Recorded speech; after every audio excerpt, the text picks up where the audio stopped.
여러분 염라대왕 얘기를 아시나요? 염라대왕 들어보셨죠? 기독교에서는 용어 자체를 잘 안 쓰지만 제가 이 칼럼에 좀 실어놨습니다. 염라대왕 동생이 있다는 말 여러분 들어보셨나요? 동생이 있대요. 네, 누가 쓴 글을 제가 인용합니다. 염라대왕 동생이 누구냐? 염려대왕이랍니다. 염려대왕. 염라대왕은 죽은 다음에 우리를 계속해서 영원토록 괴롭히는 존재라면은 염려대왕은 혼돈하시면 안 돼요. 우리가 이 세상 살아갈 때 사는 동안 우리를 계속 괴롭히는 것이 염려대왕이에요. 맡기지 못하면 염려가 그 맡기지 못한 부분에 자리하고, 그 염려는 많은 불안을 조성하고 걱정, 근심, 두려움 이런 것들이 막 계속 몰려오도록 잡아당깁니다. 염려가. 작은 염려가 나중에는 산처럼 커질 수 있어요. 그러면 그 염려가 우리 안에 꽉 들어와 나를 잡으면요 집중이 안 돼요. 염려가 있으면 이 여러분 구구단도 잘 못 외워요. 제가 익숙한 것도 자꾸 헷갈리고 틀리고 뭣도 안 될 게 아무것도 없어요. 네. 마음이 편안하고 안정되어 있을 때 공부를 해도 잘 되고 예배도 잘 드릴 수 있고, 마음이 평안하고 안정되어 있을 때 염려가 없어야 안정되고 평안한 것이겠죠. 사업을 해도 잘할 수 있고 인간관계에도 아주 친밀한 좋은 관계들을 맺어갈 수 있습니다. 염려가 있으면요 아주 복잡해요. 될 것도 안 되고 오히려 더 많은 문제를 야기시킵니다. 우리가 이 땅 정말 하나님이 믿는 자에게 약속한 천국 같은 삶을 살려면 염려를 극복해야 됩니다. 지옥 같은 삶을 살지 않으려면 염려대왕을 만나면 안 됩니다. 염려대왕을 내가 수용하면 안 됩니다. 목욕탕에 가면 열쇠를 받는 카운터 앞에 작은 글씨 하나 써 있는 거 보셨죠? 맡기지 않은 물건은 책임지지 않습니다. 신앙생활에 있어서 하나님 앞에 아무리 성경을 많이 알고 오래 신앙생활을 했어도 하나님께 맡기지 못하면은, 맡기지 않은 부분은 자기 책임이에요. 자기가 다 해야 돼요. 하나님께 진짜 진심으로 맡기면 하나님이 책임져 주십니다. 하나님이 다스려 주십니다. 하나님이 길을 열어 주십니다. 우리 인생의 주인 되시는 하나님, 나는 한 번도 안 가본 길을 갖고 있잖아요. 여러분 오늘 이 시간 이후에 가본 길을 다시 갑니까? 인생은 다 초행길이에요. 처음 걷는 길이에요. 몰라요. 앞날은 누구도 예측 불허입니다. 그런데 그 앞날을 다 알고 계시는 분이 바로 우리를 지으신, 땅을 만드신, 온 세상을 경영하시는 하나님이신 줄 믿습니다. 창조주 하나님입니다. 에베소 2장 10절에 보면은 우리를 그가 만드신지라, 만들었다고 그래. 만들었다. 그 만들었다는 말을, 에베소 2장 10절 말씀을 다른 성경 공동번역이나 그리고 표준 세번역으로 찾아보면 우리는 하나님의 작품이라고 나와요. 작품. 하나님의 작품이래요. 우리가 하나님이 만드셨어요. 노예 안에 있는 주교연합회에서 그리기대 글리키대회를 어제 야외에서 하게 됐다가 비가 와서 늘사랑교회에서 했습니다. 제가 교육부장이니까 거기서 말씀을 이제 이렇게, 원래 노회장이 해야 되는 노회장은 다른 임직식 관계로 부장인 저에게 기회가 왔습니다. 고민 많이 했어요. 왜냐하면 유치부부터 해가지고 6학년까지, 6학년은요 지금은 애들은 정말 큰 애들은 이렇게 크잖아요. 생각도 다르고, 유치부부터 그 전체를 아우르는 설교를 집중할 수 있도록 해야 되나, 어떻게 해야 되나 되게 고민 많이 했어요. 부담되고. 근데 참 놀랍게도 감사하게도 그냥 혼자 소위 아무리 멋진 설교를 막 해도 혼자 떠드는 것이 될 수 있잖아요. 아이들에게는 전혀 와닿지 않고. 그래서 고민하다가 질문을 자꾸 던지는 것을 제가 생각이 나서 하다가 적어놓고 또 적어놓고 질문을 몇 개를 거의 질문식으로 해서 딱딱해서 그렇게 하니까 아이들이 많이 집중이 되고 저 개인적으로 굉장히 감사했어요. 아이들이 딴전 안 피우고 다 같이 몰입도가 있고 집중하니까 제가 자신감이 생기더라고요. 자신감. 그 짧게 하면서 자신감 있게 하고 왔어요. 그래서 감사했어요. 여러분이 집중력을 발휘해주면 제가 좀 짧게 할 수 있겠죠. 자신감 있게 하고. 근데 자꾸 뭐 졸고 뭐 딴 생각하는 것 같으면 제가 자꾸 헷갈리니까 왔다 갔다 하고, 저 막 이렇게 길어지는 이유는 제 탓도 있지만 여러분 탓도 약간 있어요. 네. 집중력을 가지고 딱 정말 오늘 하나님이 나에게 어떤 말씀을 주실지 막 궁금해서 이렇게 딱 집중하고 있으면요, 제가 이 엑기스만 딱 하고 딱 끝낼 수도 있어요. 네. 네, 할렐루야. 네. 자, 성경 보니까 너의 길을 하나님께 맡기라. 성경에 있는 그대로예요. 그러면 그가 이루실 것이다. 너의 짐을 하나님께 맡기라. 그럼 너를 붙드실 것이다. 너의 염려를 하나님께 맡기라. 그러면 너를 돌보실 것이다. 너의 행사를 여호와께 맡기라. 그러면은 네 경영하는 것이 이루어지리라. 다 맡기라 하고 나머지 답을 다 제시해야 돼. 하나님이 해주시겠다는 거예요. 제가 이게 성경 있는 9절까지는 말하지 않았지만은 그대로입니다. 이외에도 얼마나 맡기라는 말이 성경에 많이 나와요. 맡기는 것이 믿음이에요. 그러니까 여러분이 이 앉아서 1시간 예배하면서 맡기지 못하는 사람은 마스크 쓰고 있어도 딱 눈에 표가 나요. 안 맡긴 것이 좀 약간 뭔가 집중, 이게 약간 흔들려요. 맡긴 사람은 정말 하나님을 향해서, 이 말씀을 향해서 뭔가 막 집중력이 있고 몰입도가 있다니까요. 맡기시기 바랍니다. 네. 맡기면 그분께 책임져 주십니다. 맡기면 그분이 인도하십니다. 그분이 다 돌보십니다. 자, 오늘 1절에 보니까 그 후에 예수께서 디베랴 바다, 갈릴리 호수를 말합니다. 갈릴리 호수, 갈릴리 바다라고도 하고, 거기에 또 제자들에게 자기를 나타내셨다고 기록하고 있어요. 이 말은 지난번에 나타나시고 또 나타나셨다 이런 뜻이잖아요. 부활의 주님과 제자들과의 그 만남, 연속적인 만남을 계속 지금 보여주고 있어요. 지난주 설교 그 전주부터 지금 요한복음 쭉 말씀하고 드리고 있잖아요. 마지막 부분에 가면은 이것은 예수께서 부활 후 제자들에게 3번째 나타내신 것이라고 기록하고 있습니다. 확실하게 기록하고 있어요. 3번째. 그 일이 있으면 이 여드레를 지나 제자들과 도마가 함께 있을 때 다시 나타나셨습니다. 내 손을 내밀어 네 손으로 내 손을 보고 내 옆구리를 봐라, 만져봐라. 내가 십자가에 죽은 예수 나다. 그 의심하고 믿지 못하는 도마에게 직접 만지도록 하고, 가까이서 그냥 만지고 봤으니까, 대화했으니까 다 된 거 아니에요? 부활하신 주님. 더 이상 뭘 증명해 보이고 뭘 얼마나 더 보여줄까요? 감각적 확인을 시켜주시고, 믿음 없는 자가 되지 말고 믿는 자가 되라 라고 말씀하셨어요. 그리고 나서 또 오늘 말씀에 다시 나타나요. 도마가 없을 때 오셨었고 만났고, 도마가 있을 때 만나셨고 확인해 주셨고, 제자들도 그 현장에 있었고, 그리고 오늘 말씀은 3번째, 그건 갈릴리 호수 디베랴 바닷가에서 만났어요. 그런데 여러분이 본문을 보면서 그냥 보실지 모르겠지만은 이 내용 도저히 제자들이 이해가 안 돼요. 아니, 그냥 꿈에서 꿈으로 뭔가 아니고, 사실 실제로 봤잖아요. 실제로 확인했잖아요, 부활의 예수님을. 제자들은 유대인들 가운데 예수님의 죽음을 처음부터 끝까지 가장 확실하게 목격한 사람들입니다. 더군다나 예수님 부활하신 이후에 직접 3번씩이나 부활의 몸을 이미 보여주셨습니다. 심지어는 못 박힌 손을 만져서 확인하고 얼굴과 얼굴을 대하여 시각적으로 확인해 주셨습니다. 누가복음 24장에 보면은 제자들이 예수님 나타나셨을 때 어떻게 표현하냐면, 제자들이 그 보는 것을, 눈앞에 예수님이 있잖아요. 근데 예수님을 보면서, 부활하신 예수님을 보면서 영으로 생각했다고. 영으로. 이해가 되세요? 영으로 만져봤어요. 이미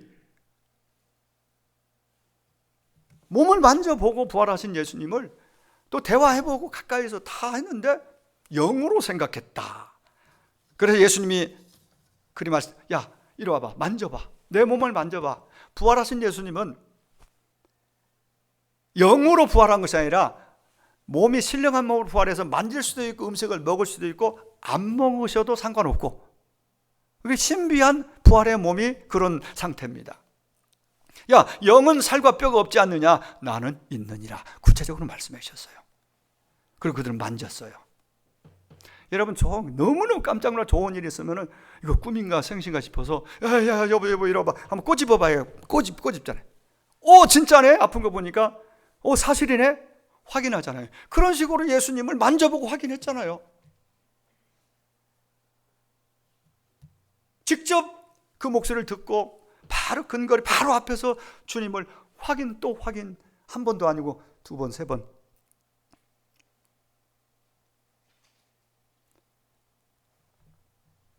그런데도 제자들의 삶은 그대로였습니다.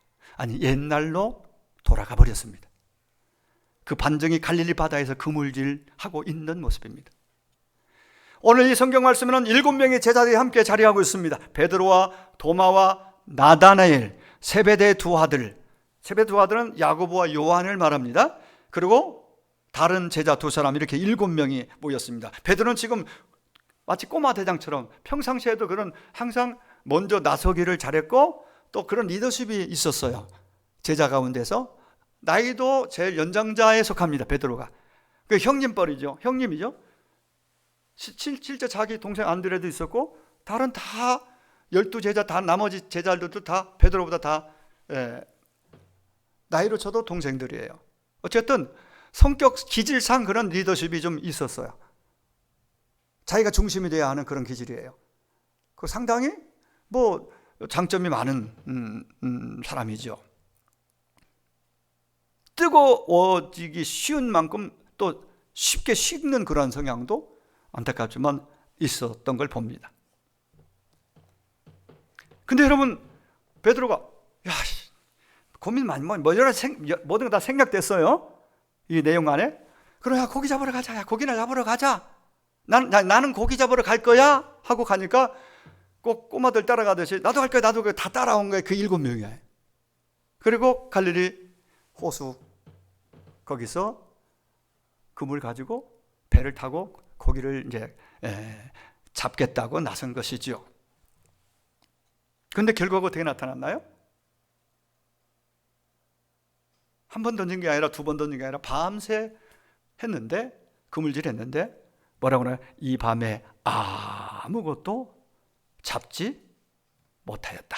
그날 밤에 3절에 그날 밤에 아무것도 잡지. 이 굉장히 간단하지만은 많은 뭔가 강조하는 부분이 있어. 아무것도 못 잡았다. 다르게 표현하면 한 마리도 못 잡았다 이 말이에요. 한 마리도.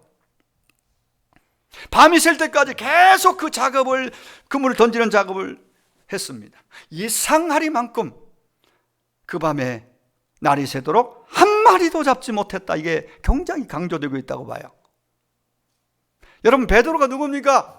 다른 건 몰라도 고기 잡는 건 가장 1등이고 자신만만한 사람이에요. 왜냐하면 조상 때부터 어부로 잔뼈가 굵은 사람이에요. 이 갈릴리 호수 하면요 상당히 크거든요. 얼마나 딱 시각적으로 컸으면은 사람들이 보통 갈릴리 호수에, 그건 바닷물, 짠물이 아니에요. 바닷물이 아니에요. 근데 갈릴리 바다라고 부를 만큼 사이즈가 커요. 갈릴리 바다. 호수인데 사실은 그 정도로 큰데 그 호수를 샅샅이 내용을 다 알고 있어요. 이게 이제 유추해서 이제 그렇게 우리가 볼 수 있는 부분이에요. 왜냐하면 아버지로부터 들었고 그냥 가족이 업을 삼아서 사업하면서 살았으니까 그쪽엔 전문가예요. 사실은 자신 있었습니다. 어느 계절에 어디에 어떻게 그물을 던져야 무슨 고기가 어느 정도 잡힌다 계산 딱 나오는 사람 베드로예요. 베드로. 눈 감고도 고기 잡는 일은 잘할 수 있다고 자신만만했던 사람이에요. 그런데 그 밤에 웬일입니까? 베드로는 고기 한 마리도 못 잡았어요. 그의 실력은 완전히 빵점입니다. 완전히 엇나갔습니다. 무시되고 말았습니다. 여기에 그물, 여기에 이들이 사용한 그물이 영어 성경으로 보면은 캐스팅 네트라고 이렇게 나와 있는 걸 봐서 집어 던지는 투망을 말합니다. 투망을 던져서 고기를 낚아 올리는 거죠. 베드로가 밤새도록 얼마나 고기를 잡겠다고 주님과의 그동안 3년 반 동안 따라다니며 배우고 듣고 했던 것이 복잡하게 여기 남아있어요. 삶은 따르지 못하지만 여기 있잖아, 들었고 봤으니까. 근데 괴로워. 자기도 지금 고기 잡고 있는 거에 괴롭지 않았겠어요? 3년 전에 주님이 그 자리에서 부르실 때 사람 낳는 어부들하고 맞으면서 훈련해 주셨는데, 제자 훈련 직접 받았는데 결국은 자기 삶이 거기 와서 고기 잡고 있단 말이죠. 사람 낚는 어부, 전도자, 선교사, 전도자가 아니라 그냥 어부로 돌아가서 그 짓 하고 있어요. 그 짓이죠. 그 직업이 천하다는 얘기 아니라 옛날 그 자리로 돌아가서 그러고 있는 거예요. 그래, 던질 때마다 다른 제자들이 보잖아요. 동생들이. 형님은 정말 고기 잡는 건 최고인데 한 마리도 못 잡아. 그 희한하더라고요. 언젠가 그냥 낚시를 저는 잘 모르지만은 그 동료 목사님들이 어디 가면 어쩌고저쩌고 여기서 혹해서 또 친구들도 가서 따라갔는데 그 배 타고 좀 들어가 잡는 있잖아요. 이렇게 하고. 근데 거기 최고 자신만만했던 한 목사님이 정말 들어보면 정말 많이 잡았고 경력이 좋더라고. 근데 그날따라 한 마리도 못 잡아. 나는 던져서 잡았어요. 처음 갔는데. 그런 일도 있더라고요. 베드로가요, 무안했을 것 같아. 미안하기도 하고 창피하기도 하고 한 마리도 못 잡았어. 그리고 밤새도록 헛구물질을 하고 나니까 이제는 마음도 지치고 몸도 지치고 막 그런 상태예요. 만설에 노래를 부르면서 흥얼거리면서 아침해를 맞을 줄 알았는데 고기 한 마리 잡지 못한 빈 그물, 빈 배로 힘없이 아침을 맞이하게 됩니다. 그 시간에 주님이 오신 거예요. 부활하신 예수님이 그곳에 오신 거예요. 그리고 6절에서 배는 50간쯤 떨어져 있다라고 오늘 본문에 나와 있는데, 50간이면은 우리가 이해하기 쉬운 거리 측정으로 하면 약 90m에서 100m, 약 그 정도 잡으면 돼요. 약 90m, 100m 정도. 그러면 여러분 쉽게 말하면, 참 여기서 지금 상황이 오신 그분께서, 부활한 주님께서 아는지 모르는지 지쳐서 한 마리도 못 잡고 그냥 허탈한 마음으로 이제는 있는, 그렇게 나오는 그에게 예수님이 지금 부활한 예수님은 아직 확신이 없으니까 좀 안 믿은 것 같아요. 안 믿었어요, 사실. 근데 누군가가 이쪽에서 고함을 치는 거예요. 얘들아! 큰 소리로. 고기가 있느냐? 없나이다! 없으니까 없다고 하는 거죠. 근데 이걸 제가 이렇게 이 내용을 보면서 이 대화가 듣고 반응이 가능하려면은 어느 정도 해야 되겠느냐? 이 정도 100m 거리까지는 충분히 소리를 좀 크게 하면 충분히 들을 수 있는 거리예요. 뭘 보할 수 있냐면 저희 집에서 4층 사택 큰 창이 있는 그쪽이 학교 쪽이거든요. 그럼 우리 손녀들이 갈 때 여기서 빠이빠이 하고 가면은 교문 통과해서 후문 통과해서 올라가서 저기 교실 들어간 입구까지 가는 게 보여요. 신발 벗어 놓고 나이라 하면 반응이 나와요. 금방 100m 직선거리로 반응이 나오니까 그 정도 거리 50간, 지금 예수님이 서 계신 곳하고 베드로가 지금 허탈한 마음으로 이제 지쳐서 막 이렇게 그 거리가 이 정도다. 그 예수님이 얘들아 고기 있니? 그럼 들리겠어요? 안 들리겠어요? 고기 잡았니? 안 들리겠죠. 그래 주님도 목소리를 해서 얘들아! 어느 성경문이 친구야! 이렇게 부르는 친구야. 다른 성경에는 그리고 얘들아, 오늘 본문에 얘들아! 고기 있니? 고기 잡았니? 고기 있니? 없나이다! 그러니까 주님이 한 번 더 말씀하시죠. 그러면 그물을 배 오른편에 던져라! 그리하면 얻으리라. 이게 오늘 메시지 포인트예요. 배 오른편에 던지라. 배 오른편에 던지라. 이유는 모르겠어요. 왜 왼쪽이 아니고 오른편인지. 3년 전에 그 장소에서 주님이 깊은 데로 가서 던져라 그랬거든요. 그래서 기적을 경험하고 주님 따라갔어요. 이번에는 깊은 데가 아니고 어느 쪽에? 그거 여러분 잊어버리면 안 돼요. 어느 쪽에 던지라고요? 여러분 그물을 오른쪽에 던지시기 바랍니다. 무슨 의미냐면은 하라는 대로 해야 한다.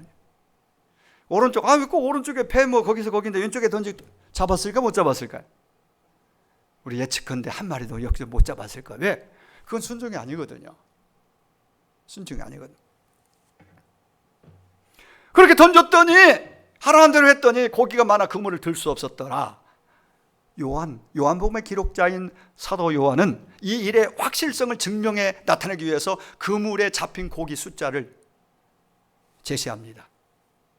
짐작으로가 아니라 이 송사리나 이만한 고기 같았으면 세기 어려웠을 거예요. 근데 여러분 나중에 성지순례 갔으면은 제가 갔을 때도 꼭 그 갈릴리 바다 호수 배 타고 건너면서 그 베드로 고기 그 생각하라고 그걸 파는 데가 있고 그걸 먹는 기회가 있어요. 근데 그 고기가요, 글쎄 정확한지 모르겠는데 최소한도 더 굵은데 이 정도?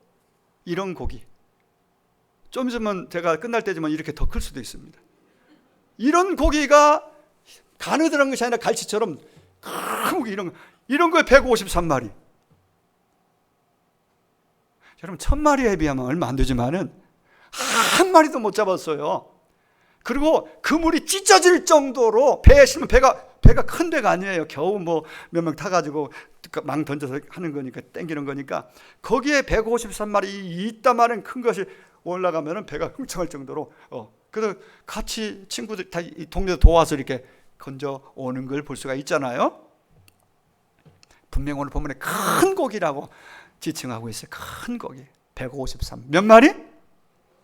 그래서 일명 153 모나미 불펜 153도 있고 153부터 무슨 가게 뭐 사업 상호명 뭐 여러 가지가 있습니다. 좋은 뜻으로 크리스찬들이 쓰는 아마 기적을 바라면서 아마 그렇게 사용하지 않을까. 여러분의 인생도 오늘 말씀을 잘 듣고 적용해서 153 기적의 주인공이 되기를 축복합니다. 제가 그것만 말하면 기복신앙에 빠져요. 그죠? 뭐 축복 많이 받고 어떻게 하고 그 다음 복 많이 받아서 우리가 잘 되는 것도 하나님의 영광을 위해서 사는 삶 속에서 필요하고 중요하지요. 믿는 사람들이 잘 돼야 될 줄 압니다. 그래 하나님이 기뻐하시고 영광 받으시겠죠? 그러다가 잘 안 될 때도 너무 실망하지 마세요. 여전히 하나님 의지하고 믿음으로 그분이 하시는 말씀을 잘 듣고 우리가 따르고 순종한다면 안 될 때도 있고 잘 될 때도 있는데 잘 되는 일이 있게 될 줄 믿습니다. 이거 하나님께 하실 일이고 그것은 우리는 이제 어떻게 반응하느냐. 믿음은 반응이에요. 똑같이 말씀 듣지만 그 말씀 전에 들었던 말씀이고 뭐 그럼 150마리가 153마리가 어떻단 말이야. 200마리보다 적네? 그 큰 고기 잡은 게 뭐가 의미가 있어 나하고 무슨 상관이 있어? 라고 여러분이 해석하고 반응한다면 믿음에 도움이 안 되겠죠. 그러나 여러분이 들으면서 똑같은 말씀이야. 이거 뭐야? 내 인생에도 주님이 들어오시고 말씀으로 개입해 오셔서 그 말씀에 대한 내 어떻게 반응하고 내 태도에 따라서 내 인생도 능히 하나님의 영광을 크게 세상에 알리는 드러낼 수 있는 153의 기적이 얼마든지 일어날 수 있겠구나. 이건 각자가 관점과 믿음의 태도에 따라서 달라질 수 있다고 봐요. 그 반응은 각자의 몫입니다. 각자의 몫입니다. 아마 베드로 평생 어부 생활하는 가운데 한 번도 이런 일을 본 적도 들은 적도 없을 것입니다. 아니 갈릴리 바다 역사에 이런 일은 한 번도 없었을 것입니다. 여러분 사실 예수님은 그 바다에 들어가서 고기 잡은 적이 한 번도 없는 분이에요. 성경의 기록을 통해 볼 때 예수님은 집 짓는 것은 몫으로서 상당히 아마 재능되어 있고 아버지 때부터 했으니까 굉장히 잘 집을 지을 것 같아요. 근데 고기 잡는 것은 예수님이 하셨다는 기록이 없어요. 바다에 가서. 그러면은 이 상황을 놓고 볼 때 어부의 실력을 따진다면은 게임도 안 되죠. 베드로에게 예수님은. 왜? 경험도 없고 실력이 없어요. 사실은 인간적으로. 베드로가 실력자죠. 근데 베드로가 실력자인데 한 마리도 못 잡고 주님 말씀하시고 말씀대로 했더니 어마어마한 고기를 잡게 됐다. 그러니까 그러면 이렇게 질문을 던져보는 거죠. 왜 한 마리도 못 잡았을까? 여러분이 한번 퀘스천. 왜 베드로는 그 고기 갈릴리 바다 전문가고 엄청난 그걸로 업을 삼고 살아올 만큼 그쪽에 최고인데 왜 한 마리도 못 잡았을까? 왜 그래? 왜 그런 일이 일어났을까? 제가 어느 정도 답을 드리겠지만 여러분 계속 그 퀘션을 가지고 기도도 해보시고 내 인생으로 한번 나는 수십 년 살아오면서 지금 살아오면서 어떤지 주님과 관계 속에서 내 삶의 결과들이 스스로 만족할 하나님께 정말 영광이 될 만한 그런 일들 얼마나 있는지도 한번 돌아봤으면 좋겠습니다. 빈배 빈구물은 주님 떠난 말씀 떠난 사명 떠난 인생의 현주소를 그대로 보여준다고 봅니다. 예수님 말씀하십니다. 그물을 오른편에 던지라 그리하면 얻으리라. 내가 하라는 대로 해 그리하면 얻으리라.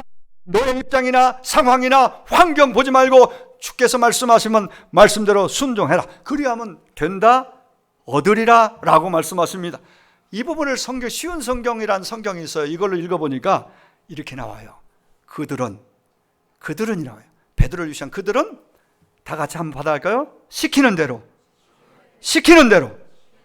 했습니다. 그러자 고기가 많이 잡혔다. 그들은 어떻게 했다고요? 누가 시키는 대로? 누가 시켰다고요? 그분이 주님이 시키는 대로 했다. 그때 고기를 많이 잡았다. 한 마리도 못 잡았는데 그날 이렇게 많이 잡았다. 시키는 대로. 또 하나 메시지 성경이라고 있어요. 메시지 성경으로 보니까 그들은 다 같이 그들은 그 말씀대로 했다. 뭘로 했다고요? 그냥 말씀은 그 말씀이에요. 거기서 말씀은 말씀인데 오른편에 던지라 했더니 제가 볼 땐 여기에 한 두 분 정도는 왜 오른쪽이야? 왼쪽에다 던질래 할 분이 있을 수도 있어요. 결코 여러분 중에는 그런 분이 없기를 바랍니다. 오른편에 던지라면 오른편에 던지는 거예요. 내 생각으로 섞어서 세상 입장, 세상 어떤 자기 경험을 거기다 더해서 자기 생각대로 아니에요. 신앙생활은 내가 아니라 그분이 하나님이 성경을 통해 우리가 주시는 말씀을 잘 받고 듣고 그 말씀대로 하고 시키는 대로 하는 것이 153의 비결인 줄 믿습니다. 순식간에 수많은 고기가 그물에 걸려들었다. 그 말씀대로 했더니 쉬운 메시지 성경 그렇게 좀 더 역동적으로 표현이 되어 있네요. 자, 여러분 우리 하나님의 백성의 살아갈 방향이 여기서 제시됩니다. 하나님 말씀에 순종하는 것이 신앙생활의 가장 핵심인 것이지요. 순종, 믿음은 순종이라고 그러잖아요. 믿음은 있는데 순종이 없다? 웃기는 얘기예요. 순종이 없으면 믿음이 없는 거예요. 순종의 정도가 믿음의 정도인 것입니다. 순종하는 양이 믿음의 양입니다. 바로 순종이 믿음이고 은혜의 비결이기도 하고 열매의 비결인 것입니다. 순종이 제자됨의 비결이고 순종이 바로 충성이고 축복이고 내 인생이 잘 되는 비결. 그 잘못된 길을 인도하는 이단들의 말에 목숨 내놓고 순종하는 것은 망하는 길이에요. 우리가 순종은 불완전한 인간의 말에도 부모님 말씀이라면 순종 잘하면 복되다고 그러잖아요. 선생님 말씀 듣고 잘 따르면 실력자가 됩니다. 여기서 말씀하는 절대적인 하나님의 말씀 앞에 우리가 어떻게 반응하냐, 순종으로 반응하고 온전히 그 시키신 대로 그 말씀대로 우리가 따를 때에 하나님 영광이 있고 이런 결과들이 나온다. 히브리 11장에 자랑스러운 믿음의 사람들을 소개합니다. 수십 명이 나오는데 한결같이 그들은 순종의 사람이었습니다. 그들의 믿음은 순종으로 증명되었습니다. 어떤 분은 중년 거의 말년까지도 불순종하고 지멋대로 하다가 정말 다 잃어버리고 거의 끝자락에 가서 깨닫고 믿고 순종으로 그렇게 살다가 영광스러운 주역이 된 경우도 있습니다. 그렇습니다. 내 생각, 내 감정, 내 입장, 내 형편보다 더 하나님의 말씀이 우선이 되어야 될 것입니다. 주께서 시키시는 대로 그 말씀대로 하는 것이 바로 믿음입니다. 여러분, 한번 제가 질문할게요. 여러분의 순종의 모습은, 여러분 신앙생활의 순종의 분량은 요즘에 코로나 이전과 이후 지금 현 시점에서 지금 여러분의 순종의 모습은 전보다 좋아지고 있습니까? 약해지고 있습니까? 강화되고 순종이 더 많아지고 있습니까? 순종이 좀 더 쭈그러들고 있습니까? 여러분 가장 싫어하는 거지만 제가 보기를 원해서 순종이 좋아지고 있습니다. 한번 오른손 한번 들어주세요. 큰일 났네요. 네. 그러면 그 알았습니다. 순종이 좀 쪼그라든 것 같습니다. 네, 진실한 여러분의 고백을 하나님이 기쁘게 여기시고 바꿔주시기 바랍니다. 쉽지 않아요. 이렇게 손 드는 것이. 어쨌든 여러분 순종이 좋아지기를 축복합니다. 여러분 순종이 더 많아지는, 그래서 153의 기적의 주인공이 되기를 간절히 원합니다. 주께서 힘들고 어려워도 그럴수록 믿음으로 살아야 됩니다.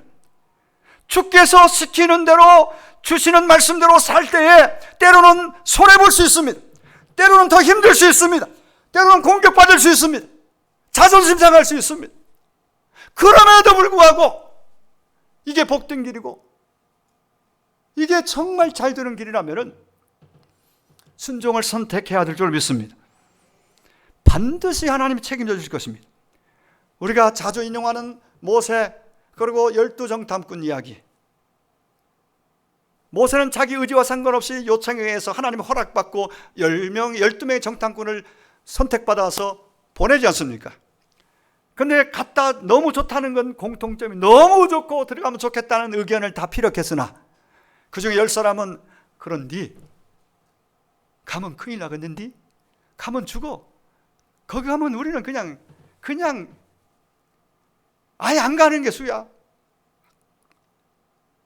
하나님의 말씀 약속은 어디 가고 그냥 우리는 빨리 애굽으로 도망치자. 이런 심산이에요. 못 가겠다는 거예요. 그게 불순종입니다. 주님 말씀은 말씀이고 나는 그대로 가면 거기 가서 안악자손에게 잡혀 죽을 수 있고 거기 가서 어떻게 그 전쟁을 치르면 우리가 감당 못해. 우리는 질 거야. 먹힐 거야. 끝났어. 10명의 정탐꾼은 부정적 보고와 함께 스스로 그렇게 딜레마에 빠졌습니다. 메뚜기 컴플렉스에 빠졌습니다. 우리는 메뚜기고 저들은 우리가 어떻게 담당해. 근데 놀랍게도 두 사람 여호수아 갈렙은 갑시다. 됩니다. 주님 말씀은 반드시 됩니다. 이깁니다. 두 사람. 결국 10사람은 불순종의 사람이었고 그들은 삶의 결과가 광야에서 죽고 맙니다. 그 좋은 약속의 땅 들어가 보지 못했어요. 그러나 두 여호수아 갈렙은 그 믿음대로 순종의 사람으로서 거기에 가서 가나안 땅을 다 분배하는 영광을 누립니다. 예수님이 배 오른편에 그물을 던지라고 하셨을 때 갈릴리 호수에서 잔뼈 굵은 여부로서 자기 논리를 펼 수 있었을 것입니다. 예수님 무슨 말씀이세요? 이제 선생님 아직 예수님이라고 확신이 없어요. 아니 저 사람 누구야? 뭘 안다고? 내가 이 갈릴리 바다 하면 베드로야. 뭘 안다고 이렇게 이래라 저러네? 나는 여기 평생 산 사람이야. 지금 계절에는 밤에 물고기가 잘 잡히는 거야. 내가 밤에 그래서 온 거야. 근데 와보니까 물이 좀 차. 그래서 거기에 다 도망갔어. 그래서 못 잡은 거야. 이렇게 자기 합리화하면서 나름대로 자기 경험과 모든 걸 전문가니까 얘기할 수 있었어. 근데 놀랍게도 그렇게 하지 않고 그는 들려오는 그 음성에 믿음으로 반응하고 순종을 결정합니다. 여러분, 예수님이 처음이자 마지막으로 이 해변에 불을 피워놓고 제자들의 허기진 배를 채워주기 위해서 식탁까지 마련한 장면을 보고 거기서 누구도 당신이 누구십니까? 라고 묻는 자가 없더라라고 말합니다. 사실 3년 전에 이 시점에 오늘 본문의 3년 전에 바로 이 자리에서 예수님은 그들을 만나 주셨고 그때 빈 그물 똑같은 상황이었어요. 그때는 오른편이 아니라 그물을 저 깊은 곳에 가서 던지라. 누가복음 5장에 그렇게 말씀하셨고 그들은 뭐 마음에 안 들지만은 저분이 좀 특이하게 생겼고 뭔가 한번 해보자 하고 던졌는데 깊은 곳에 고기를 어마어마하게 잡고는, 그때 마리수는 안 셌는데 고기 배가 기울 정도로 엄청난 고기를 잡게 돼요. 그러고 나서는 제자 되기를 결단하고 주님 따라갔잖아요. 그때 주님이, 아니 고기 잡는 게 이게 네 주업이 아니라 이제부터는 사람 낚는 어부 되게 하리라.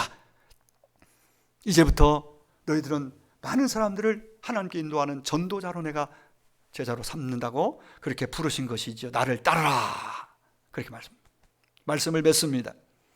그런데 그 말씀 다 잊어버리고 그때 야, 이분이 정말 메시아인가 보다 아마 생각했을 거죠.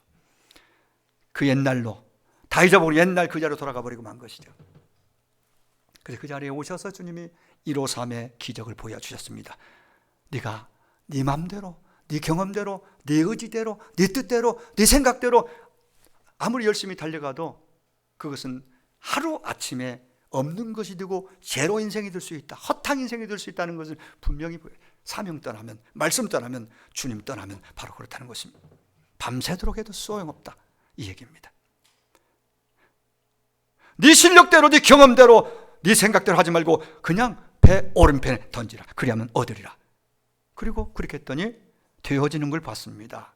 사랑하는 여러분, 이것이 우리 신앙생활입니다. 하나님의 말씀이 그렇다면 그런 것이지요. 여러분 언제 어디서나 말씀보다 앞서지 마시고 말씀을 믿고 말씀을 따라가는 여러분 되기를 축원합니다. 하나님을 가까이 하시고 말씀을 가까이 하시기를 축복합니다. 주의 말씀에 귀를 기울여 듣고 말씀하신 대로 주께서 시키시는 대로 그대로 순종하는 삶을 통해서 만선의 기쁨, 153의 기적의 주인공들이 되기를 주님의 이름으로 축원드립니다.